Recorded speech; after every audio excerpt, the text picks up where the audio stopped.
This is my beautiful Echeveria Rose of Betrayal, and today I'm going to be head chopping it. So this is a method I use to propagate my succulents, usually if the stems are quite long or if I just want to generate more of the same plant. So what I'm going to be doing today is chopping it and showing you the process from start to finish of how I reroot the head and then hopefully encourage pups to grow on the stem. So let's get started. I'm going to be showing you step by step how I do this, and let's see what the results are. So it's officially head chop season, and I'm going to be head chopping some of my favourites today, which have got a little bit tall, or this one has in particular. This is called Rose of Betrayal, and it's beautiful. I love the dark colours on here, so yeah, I think it's got a little bit tall, and it's ready to be propagated from stem cutting. So what we do is just chop the head off, and then hopefully new pups will grow on the stem, and the head will reroot to obviously become a plant of its own again and then produce lots of babies. So let's get started. So I've got two tools I could use today. I've got my new kind of pointy scissors or my really sharp little mini knife.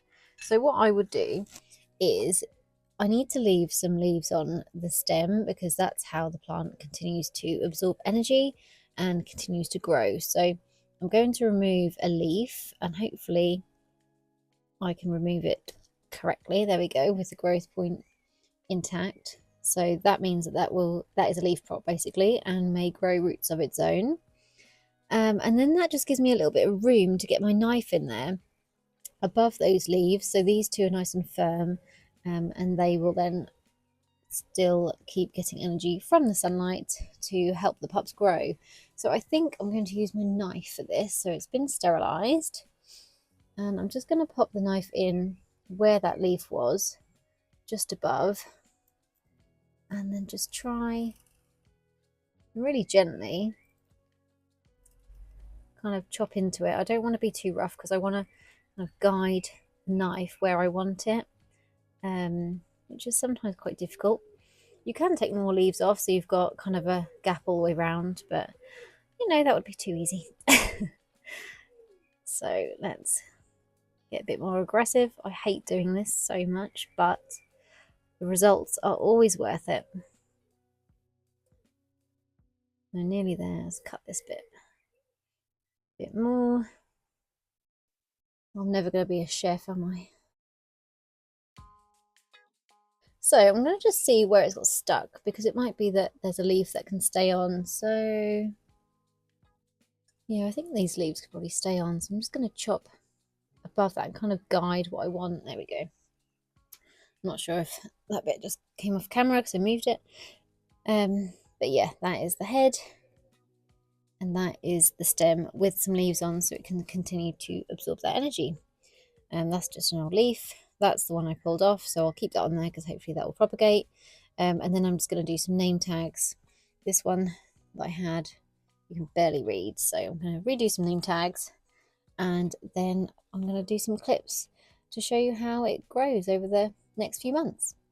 And with always, for my head chops, I sit them on a pot so they can sit nice and even and still receive some sunlight, which means they don't lean towards the sunlight or stretch or anything. So yeah, I put that on a shelf in the greenhouse so it gets lots of nice light, and that will help obviously the roots to grow.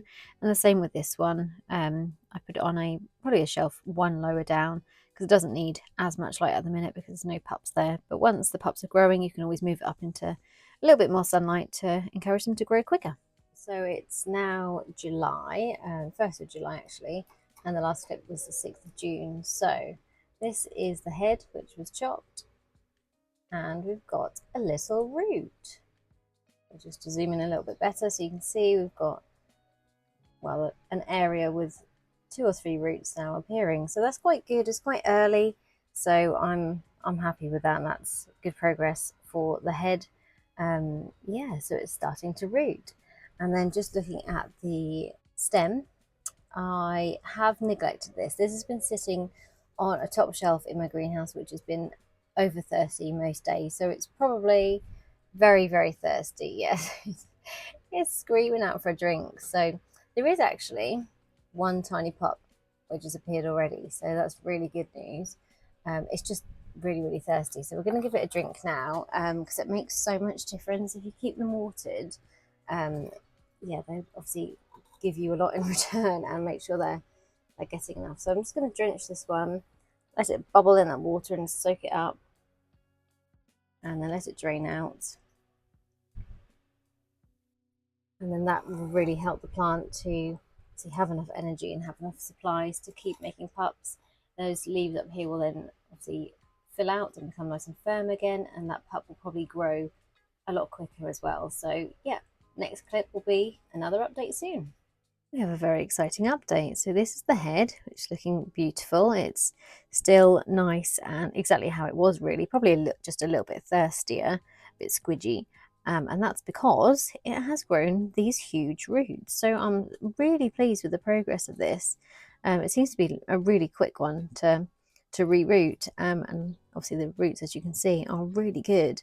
So it is at that stage where you could pot them on now. I think I'm just going to wait a little bit more. It's just personal preference. I'm not really sure what my reason is behind that, but I just like the roots to be really long, so when they go into the soil they obviously can sit really well in there.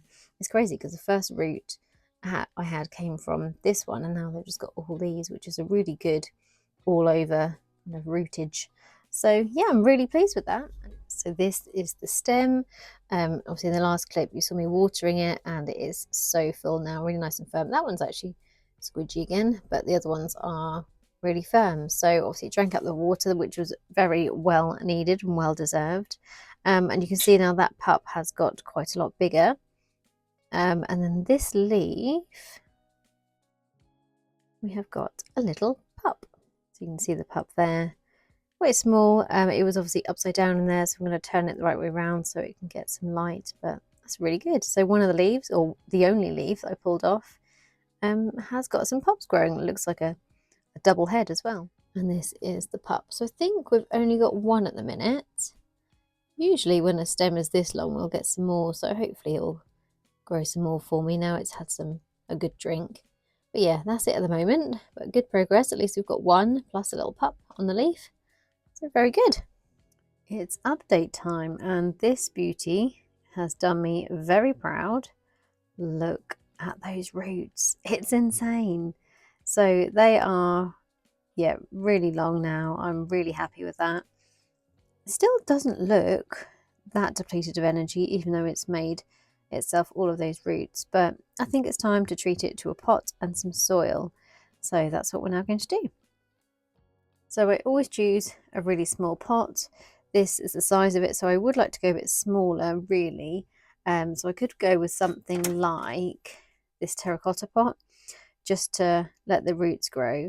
I might actually do that, even though I'm changing everything over to these. I think just for the time being, it might be good if I just leave that in something like this kind of size, just because it will fit it a lot better with the very small root system. And that means when I water it, it won't be overwatered because there's not too much soil in there for it to sit in for too long. So let's put it in here. So I've got my really gritty mix here. It's about a 50-50 mix of, this is John Innes number 2, if that's how you say it. If I'm saying it wrong, please let me know. John Innes number 2, which is a very sandy, dry mixture, which is brilliant for succulents.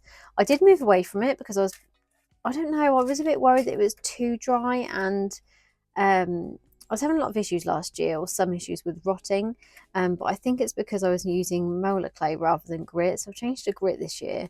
And this compost. The only thing I am finding is you get really hard lumps of it, so you do have to kind of break it down, and then sometimes you do get random bits of, I don't know what that is, random bits of material in there. So I'm not thrilled with the quality of it with the bits that come in with it. Like this is some kind of stone, so we do have to like chuck a bit away. Like this is a huge stone, so that bit I'm not thrilled with, but my succulents like it because it does dry out really quickly. And it's not sandy. I can't think what the texture is, but you can see it's very fine. I suppose it's not, is the word claggy? Some compost is very organic, has a lot of, yeah, thicker bits of bark in it and things that kind of, I suppose, suck up the moisture and that whatever the texture is, the bark or whatever it is, sits next to the roots, and that can cause rot. So I think this will cause less rotting. And obviously I just have it with this grit now, so it just makes for a really good mixture. At the minute I'm having some really good results, so I'm happy with it. I'm just a bit fussy with some of the bits I find in there, but you know, nothing's perfect. So I'm just going to put some grit at the bottom with a little bit of the compost in there, and then just pop some around the edge. This pot is a really good size for it. I don't want it to be drowning in the pot, because I will probably offer it some water soon because the leaves at the side are very depleted.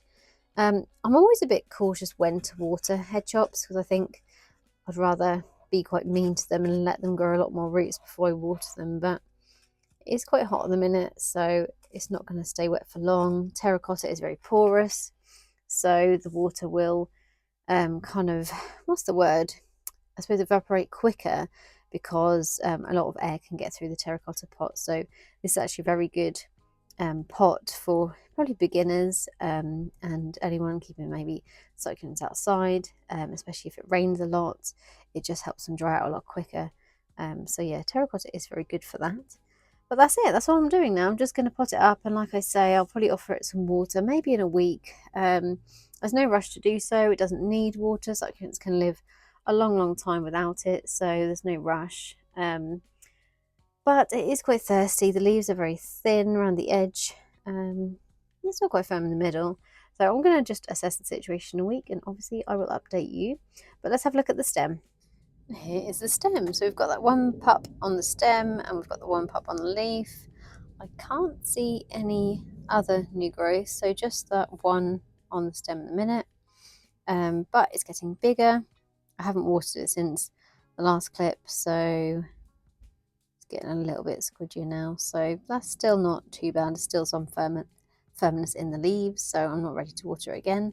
Yeah, it's growing nicely. Quite a nice little size already. So it's update time again, and as you can see, the pup has got a lot bigger. So in this time, obviously, it's had a nice water and it's really plumped up and enjoyed some light. And I'm very excited to say we have pup number 2. So I don't know where this came from. It's just grown really quickly all of a sudden. But yeah, we've got 2 pups from there, so it's brilliant. I've repotted on the leaf into my cell tray with all my leaf props as well. And here is the leaf prop. So that is doing really well. Like I said, it's got 2 heads on there, so 2 little double head, or a double head should I say. And yeah, it's growing really nicely. So it's in this cell tray with all my other leaf props, which gets water either every day or every other day, just depending on how the day has been. But yeah, that's growing really nicely as well. So not only do I have the 2 pups, I have a leaf prop as well. So I'm just doing my weekly checks on all of my stems and head chops, and just seen that this is growing really nicely. It's just those 2 still, which is amazing. I'm really happy with that. That one's got really big. So again, this is quite thirsty, so I'm going to offer it some water, which really does make a difference. As soon as you water them and they firm up, the pups do grow a really good size. So yeah, so we've got 2 beautiful little pups here. That one's still doing well, quite small, but definitely getting bigger. So yes, successful propagation. So from 1 Rose of Betrayal, I now have 3, which is amazing. So what I'm going to be doing is an update video in a couple of months' time when the pups are big enough to remove, and I'll be showing you the process of how I do that and what the best kind of way is to get them to root and become established plants of their own. So thankfully this one was a success, unlike my variegated Lola. If you've seen that video, you'll see that we had some ups and downs. If not, I'll link it here so you can give it a watch. But yeah, we've now got 3 plants instead of 1, so it's definitely an amazing way to propagate your favourite plants. If you have any questions, please do let me know in the comments. I love hearing from you. Thanks for watching as always. If you have any questions, please do let me know in the comments, and I'll get back to you as soon as I can. If you've enjoyed the video, please do give it a like, and if you enjoy all of my videos, please subscribe to my channel. It means so much. But thank you for watching, and I'll see you next time.